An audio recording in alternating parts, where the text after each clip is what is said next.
Welcome back, students. In this video, we will learn about graphing piecewise defined functions. We learned what are piecewise defined functions in 2.1, section 2.1, where we divide the domain into parts and we have different formulas for each domain. That is, functional values are different for different domains.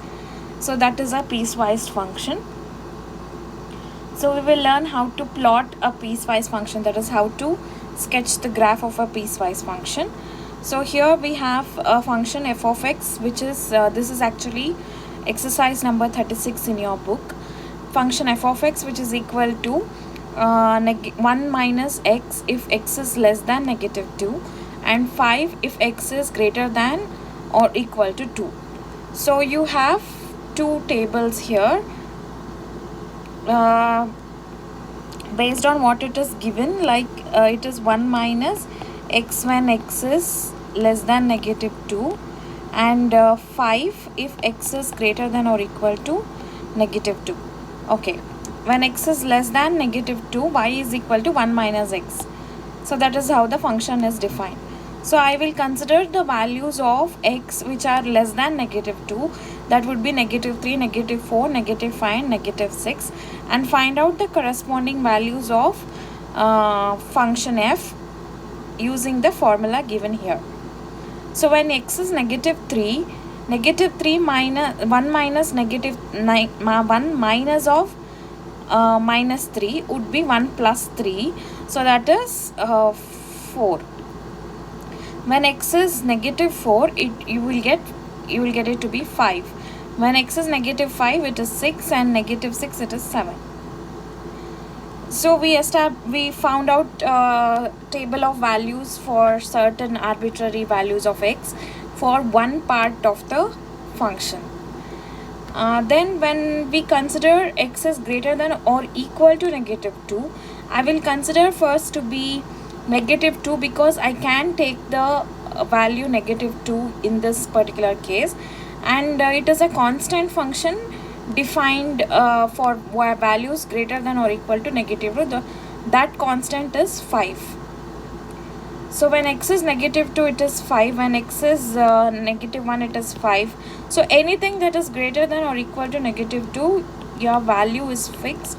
So that is the meaning of the constant function. It would be 5. So if we consider these values and plot them on the graph, so we get it to be negative 3 comma 4. So negative 3 comma 4 is here. Negative 4 comma 5. Negative 4 comma 5 is here. Negative 5 comma 6. Negative 5 comma 6 is here. Negative 6 comma 7 is here. Okay, so this is a straight line. This is a linear function. Okay, so then we have the other part, that is for greater than x greater than or equal to 2, you will have it to be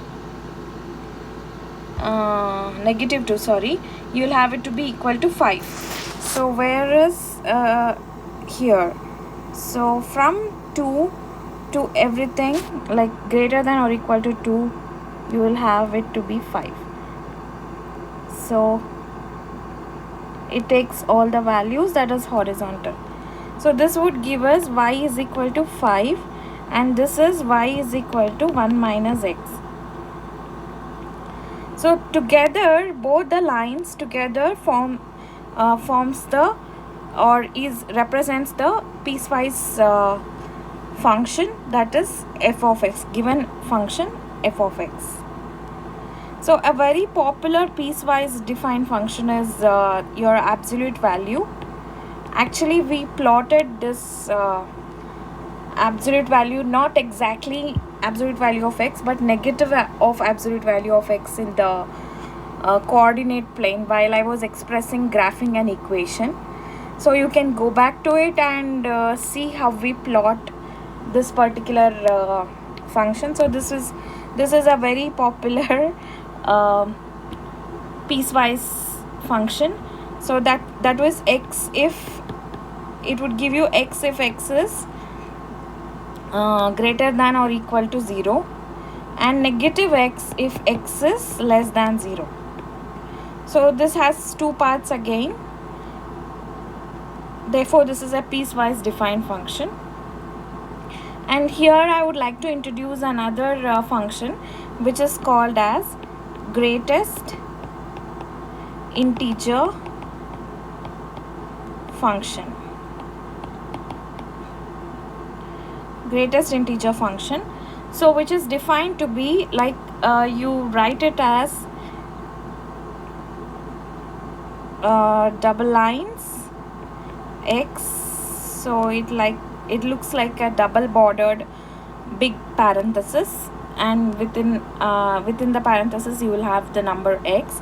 So this represents greatest integer function of x.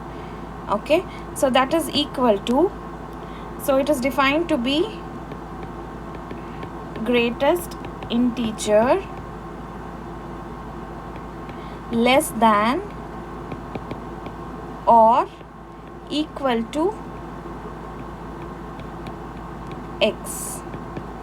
So if you are given a decimal in or a fraction inside the, and you are asked to apply the greatest integer function on that particular number, you will choose an integer that is less than that decimal, or integer that is less than the decimal or the fraction. If you are given a whole number, that is a natural number or an integer itself, you will write it to be equal to that number. For example, if you are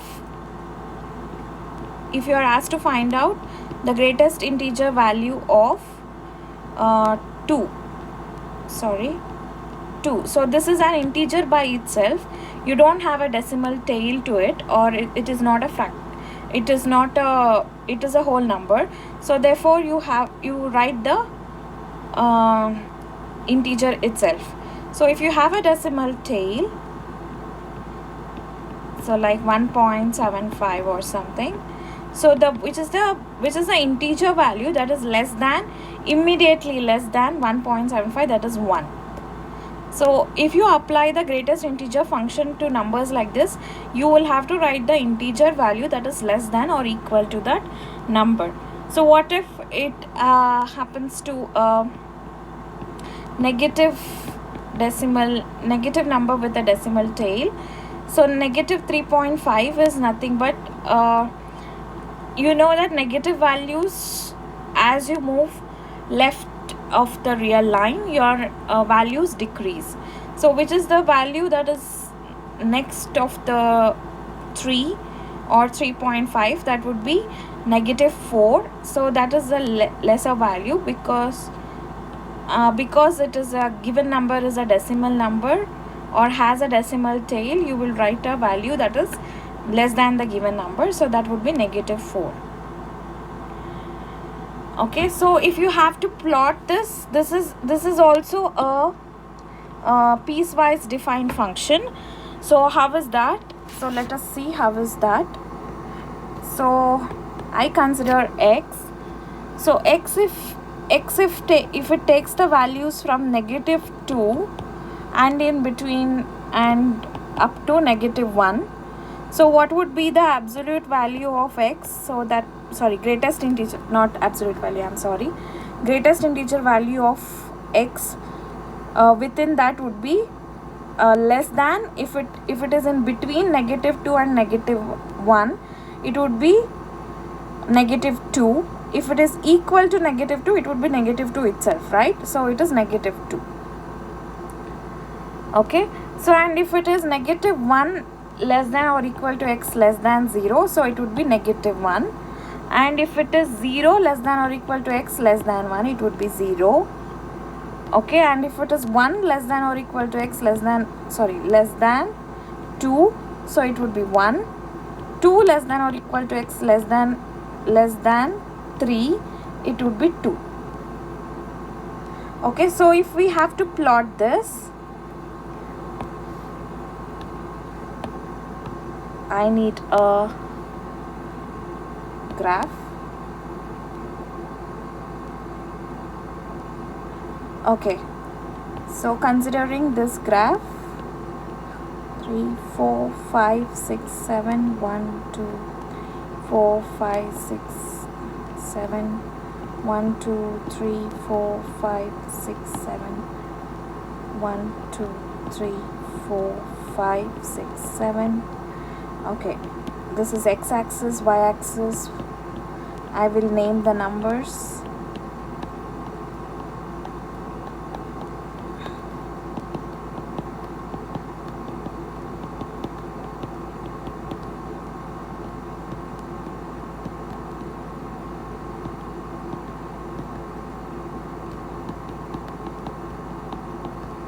Okay, so this is our coordinate plane. So now what is the interval -2 to -1? So it is, excuse me, so -2 to -1 is here. So you have the value -2 that is fixed for any value in between -2 to -1, right? So if you plot it, you will have a straight line.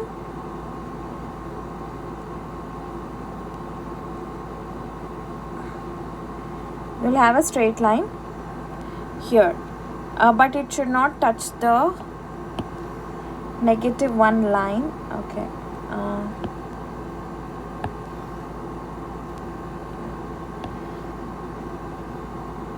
So it would go up to -1, but not equal to -1.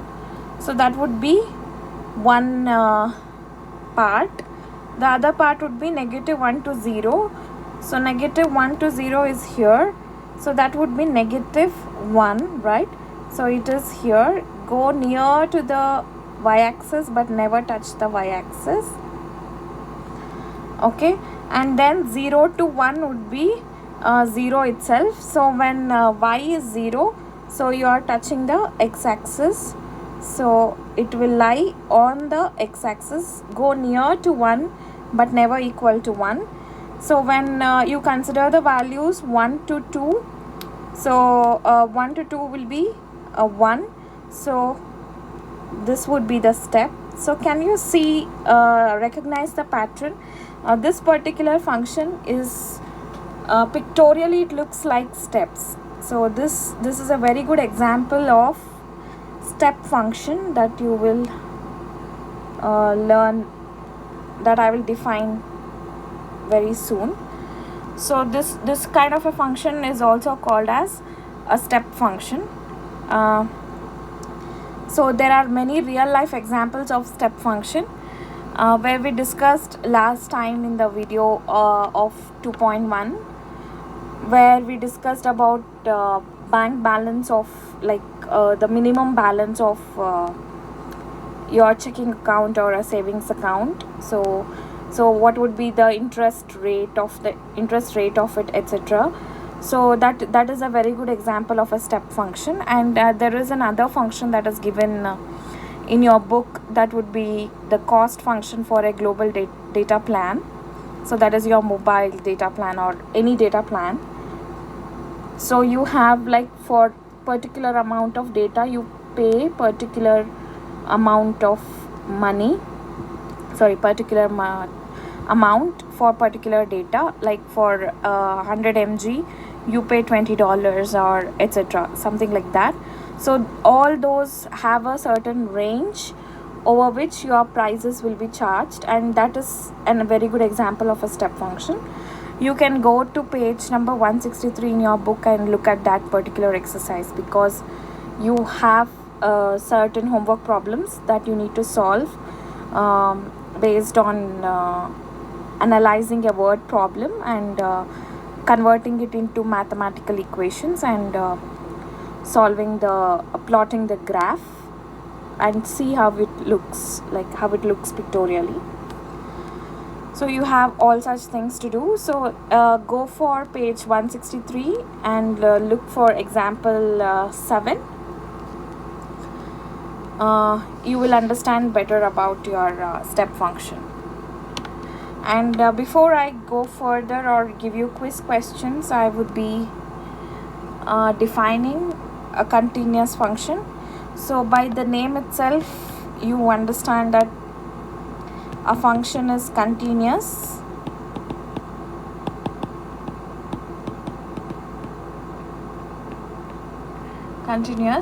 If its graph has no breaks. So the greatest integer value function as well as the absolute value function, not the absolute value function, some piecewise functions, or the function that I did in the beginning, this number 36. So these two are not continuous because you have a break between parts. They are functions, but there is a break for the function, and even here all step functions are not continuous. So this is a step function, therefore this is not a continuous function.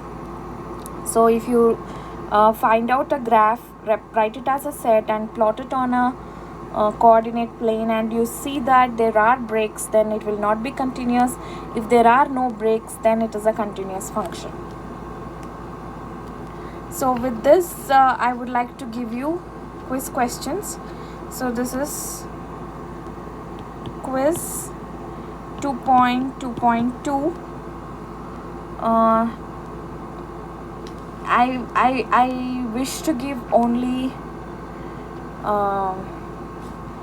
exercise questions. This is number 38 of your exercise, that is page 167, and number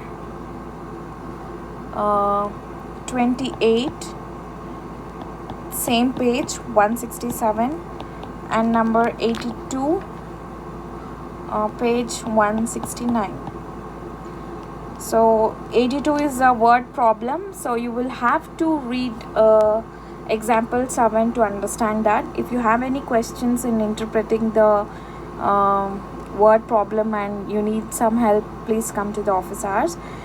I'll explain it for you. Okay, so in the next video we will learn a particular test, a graphical test, to check whether whether a graph is a function or not. So you will just have to, that is called as a vertical line test. So we will learn about that in the next video. See you soon. Thank you.